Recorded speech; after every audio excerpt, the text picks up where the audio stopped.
Барлығыңызға сәлем достар. Бүгінгі видеода тауық қанаттары мен аяқтарын үй жағдайында оп-оңай дайындалу жолын көрсетемін. Бұндай тауық еттері балаларға өте қатты ұнайды және үйіңізде бар нәрселерден жасалады. Бөлген кезде менде мұнда тауықтың ірі аяғы, соның өзі осылай қызармай ағарып пісіп шығады.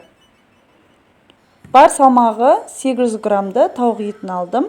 Енді қанатшаларын ортасынан екі бөліп, шетін алып тастаймыз. Барлығын жуып алуды ұмытпаймыз.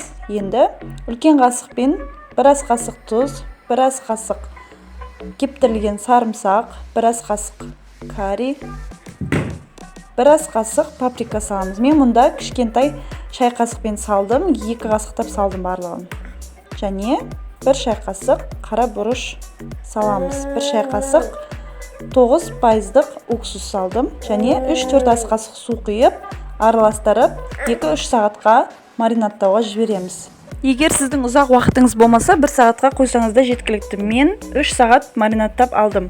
Енді бізге қору үшін жұмыртқаның ағы мен сарысын жақсылап араластыру керек. Онымен жүгері немесе картоп крахмалын жақсылап біркелкі болғанша араластырамыз. Оның үстіне паприка, карри, кептірілген сарымсақ, тұз салып араластырамыз. Осымен біздің панировкамыз дайын. Етті алып ұнға аунатамыз. Оны көбейіп кетсе, қағып жібереміз және жұмыртқаға аунатамыз. Тағы да ұнға аунатамыз. Ұны қалың болып кетпеу керек, сол үшін қағып жібереміз. Оны қызып тұрған майға, алдымен майды шұңғыл ыдыста қыздырып аламыз, сосын ортадан да төмен жылдамдыққа қоямыз. Осындай шұңғыл ыдыста көп майда пісіруіміз керек. Біздің еттеріміз толықтай қорылуы керек майдың ішінде. 5-6 минут аралығында тауық қанатшаларының еттері пісіп шығады.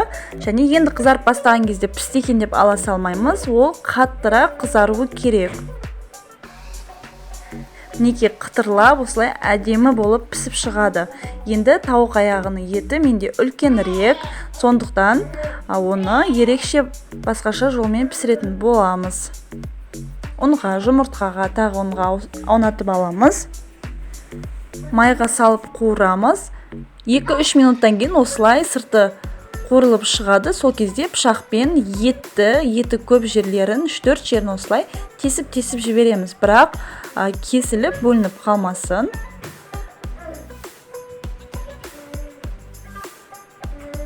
Еттің құрамында жұмыртқа болғандықтан жұмыртқаға аунатып пісіргеннен кейін осылай майдың беті көпіршіп тұрады.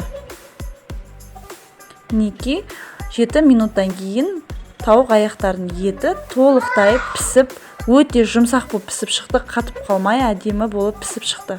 Осылайша барлығын пісіріп аламыз.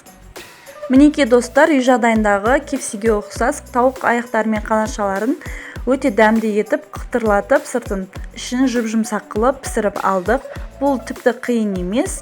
Тек қана көп мөлшерде майда қуырсаңыз, шұңғыл ыдыста батырып, төменгі отта қуырсаңыз, ішінің бәрі қызыл болмай, осылай етінің барлығы толықтай пісіп шығады. Осы рецептпен міндетті түрде жасап көріңіз, сіздерге ұнайды деген үміттемін. Менің рецепттерім сізге ұнаса, каналға жазылып лайк басуды ұмытпаңыз. Сау болыңыздар.